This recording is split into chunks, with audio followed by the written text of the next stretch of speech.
It's really important that we provide education and training for people at different times of life and in different forms. Not everybody responds to straight down the line schoolroom bookwork in the same way, and not everybody is ready for higher education at the point where society expects them to do it.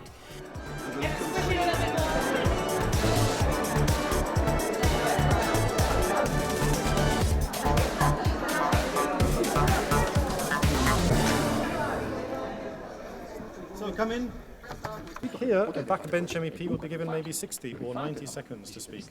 It's very tightly controlled in time. The speaking time is allocated according to the size of the chairs of committee, more or less allocated according to the size. Well, I couldn't believe how big that their meeting rooms were. Like when we went into the hemicycle centre, and it was just massive. MEPs obviously sit down there. President or Vice President sits underneath the EU flag, controls the debate. Unlike the British Parliament, you cannot filibuster here. What does filibustering mean? Talking to try to kill the legislation. Apparently the world record is 25 hours. Strom Thurmond, an American senator, talked for 25 hours to try to kill civil rights legislation, and apparently his assistant had to hold a bucket for him to piss into. So now you should remember the story. Here, the guy that was talking just knew everything, didn't he? And it was just so informative and enlightening, the whole experience. I thought that was great. Learning about what goes on kind of behind those closed doors was really interesting and eye-opening, really. The fact that it's so big and kind of why processes take so long.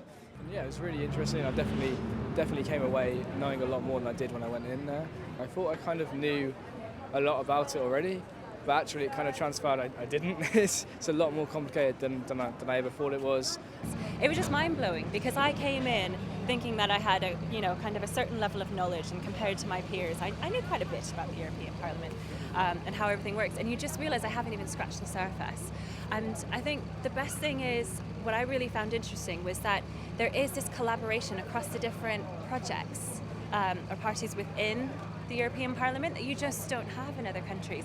And hearing that and hearing how people do have to connect on kind of the same level to get things pushed through, I think is fantastic. It's something that our Parliament could really take a lesson from.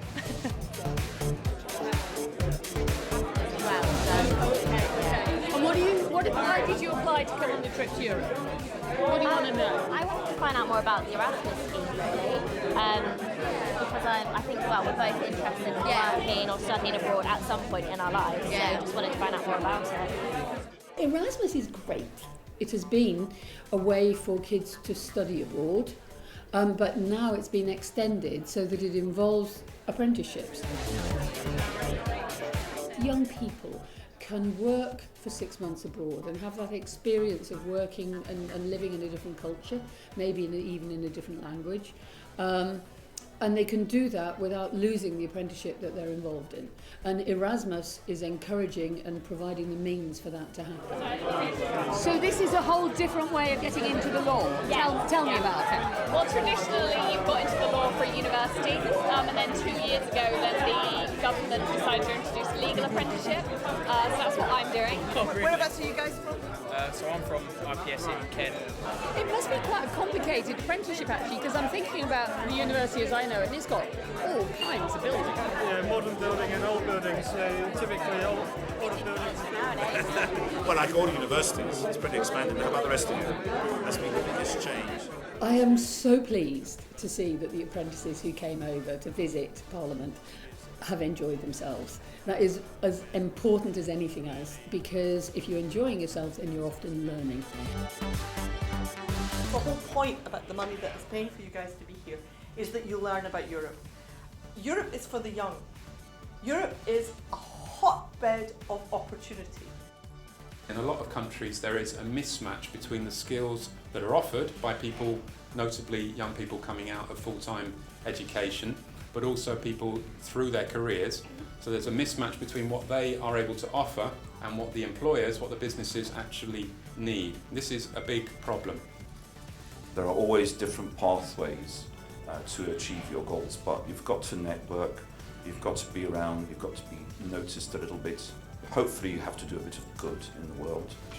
I think the key message is that there are lots of opportunities out there, please take them, but they won't necessarily always take you in the place that you think you're going to go. And I have to say I'm so pleased that the Erasmus scheme has been widened to include apprenticeships, which can allow you to study abroad for 6 to 12 months. It's a really exciting scheme.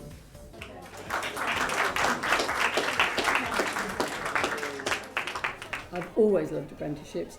I think vocational training is critical for the kids, certain kids, and for the future, for the ideas that we will depend on to have a successful economy in the future.